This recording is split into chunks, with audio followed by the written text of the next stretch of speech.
모든 인간 사회는 노래, 행진, 의식, 구호, 기도, 춤 등을 통해 동일하거나 조화로운 방식으로 반응하는 방법을 발전시켰다. 이런 방식은 선사시대까지 거슬러 올라가는데, 가령 집단적인 춤을 추는 모습은 신석기 시대와 금석병용 시대의 그림, 바위와 동굴에 그려진 벽화 등에서 흔히 볼 수 있다. 행동과학의 연구 결과는 그 이유를 명확하게 보여준다. 같은 행동을 할 때 사람들은 더 단단하게 결속되기 때문이다. 그 결과 생겨나는 집단의 연대감은 보통은 훨씬 작은 가족 단위에만 적용이 되던 충성심과 자기 희생을 사회 전체로 확대하여 집단의 이익을 가져다 준다. 따라서 원시 시대를 포함한 인간 사회는 조화로운 반응을 통해 집단을 결속하는 테크놀로지를 발달시켰다. 동작, 목소리 혹은 인지적인 방식을 통해 함께하는 행동을 통해 친족관계라는 느낌을 받을 수 있다면 우리는 이 두 가지 형태의 비슷한 결과를 볼 수 있어야 한다. 그리고 실제로 비슷한 결과가 나타났다. 이러한 결과 중 두 가지가 설득의 달인을 꿈꾸는 사람들에게 특히 중요하다. 하나는 호감이 증가하는 것이고 다른 하나는 다른 사람에게서 더 많은 지지를 받는 것이다. 비슷함에서 호감으로. 다 함께 똑같은 행동을 할 때 사람들은 서로가 비슷하다고 보는 것에 그치지 않고 이후에도 서로를 더욱 긍정적으로 평가한다. 비슷하다는 느낌이 고조되며 호감 또한 고조되는 것이다.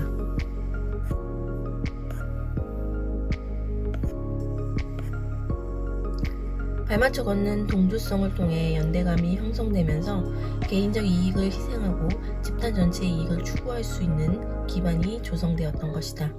따라서 발맞춰 걷는 행군이 군사훈련에서 여전히 이용되고 있는 것도 그리 놀라운 사실이 아니다. 전쟁 기술로서의 가치는 이미 오래전에 사라져버렸지만 연대감 형성을 위한 수단으로는 여전히 훌륭한 가치를 가지고 있기 때문이다. 따라서 집단은 동조적인 반응을 통해 다양한 상황에서 연대감, 호감, 그에 따른 지지 행동을 끌어낼 수 있다.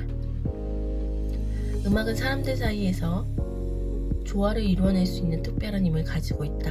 따라서 음악을 듣는 사람들은 움직임, 목소리, 감정적인 면에서 다른 사람들과 쉽게 동화된다. 이러한 상태는 자와 타자의 결합, 사회적 결속, 상대를 지지하는 행동과 같이 흔히 볼 수 있는 연대감의 형태로 쉽게 이어진다. 논리적 접근 대 감정적 접근. 시스템 1은 빠르고 연상적이며 직관적이고 대체로 감정적인 반면 시스템 2는 느리고 신중하며 분석적이고 합리적이다. 두 시스템을 분리해야 하는 이유는 하나가 활성화되면 다른 하나가 억제되기 때문이다. 어떤 문제를 정서적으로 경험할 때 그 문제를 골똘히 생각하기 힘든 것처럼 어떤 문제를 논리적으로 분석하면서 그 문제를 충분히 경험하기는 어렵다.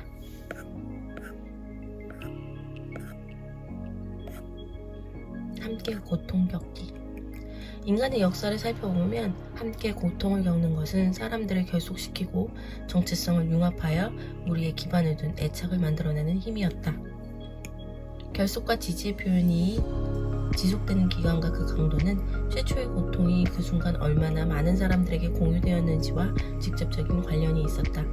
연구자들은 이렇게 결론 내렸다. 우리의 연구 결과는 집단적 트라우마를 경험한 사회가 동시에 부정적인 감정으로 반응하는 것이 아님을 보여줌으로써 집단적 감정의 사회적 기능을 새롭게 조명하고 있습니다.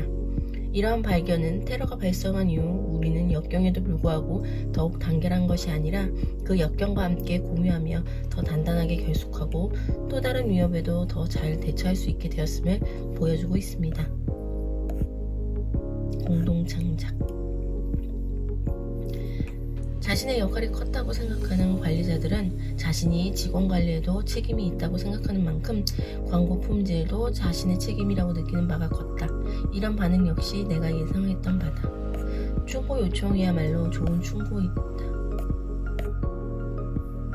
친구, 동료, 고객과 직접 대면해서 상호작용을 하며 충고를 요청하는 것이 얼마나 지혜로운 방법인지 깨닫게 되었다. 심지어 윗사람들과의 상호작용에서도 효과적일 수 있다.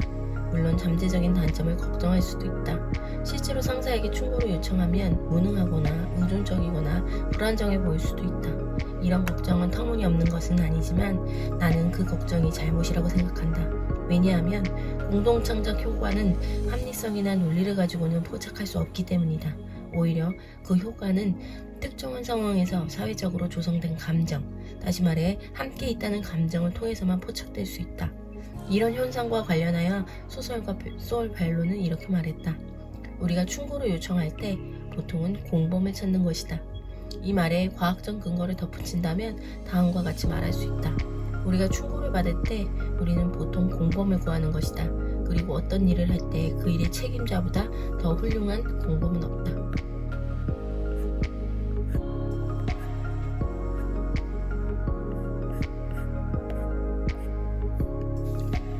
223일차 독서하였습니다.